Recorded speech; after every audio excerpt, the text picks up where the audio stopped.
नमस्कार मंडळी, सोनीच्या मिनी ब्लॉगमध्ये स्वागत आहे सगळ्यांचं.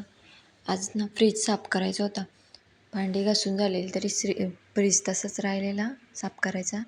आणि संध्याकाळी आमच्याकडं होतं लग्न, तर बोललं संध्याकाळी तर काही वेळ भेटणार नाही, मग आताच साफ करून घेऊ दे. तर ते भांडी होती ना ती घासून घेतली पहिले. आता ऊन जाम आहे ना, आता मी बाहेरच भांडी घासायची, पण आता बेसिंगमध्ये घासून ठेवली, बाहेर सुकत ठेवली. आणि माझा स्प्रे आहे त्याच्यामध्ये सगळं फ्रीजमध्ये मारून घेतला आणि पुसून घेतला. पोरं ना नुसती घाण हात लावतात, तेलकट चिकट, मग ते विचित्रच वाटतंय. आठवडा 15 दिवस झाले का दूध पुसला तरी पण ते तसंच होत करतात परत. कारण की आता गरम होतं आहे ना, कोणी पाणी घ्यायला तर कोणी काय तर कोणी काय. मग पुसून घेतला मस्त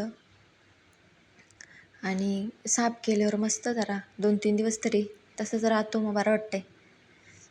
पोरं आहेत म्हणजे तेवढं चालायचंच. बघा असं झालं माझं साफ करून. मग ना बॉटल भरून घेतल्या धुवून फ्रीजमध्ये आता तो एक कामच वाढलं आहे. गरम किती होतं, माठात पण एवढं गरम नाही होत पाणी. माठ भरतो, थोडं फ्रीजमधला घेतो पाणी, मग थोडं माठामधला घेतो प्यायला.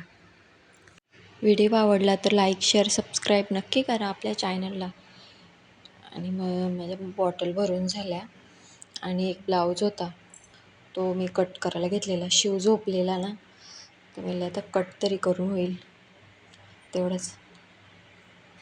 चला मग आजच्यासाठी एवढंच. भेटू नवीन व्हिडिओमध्ये. बाय.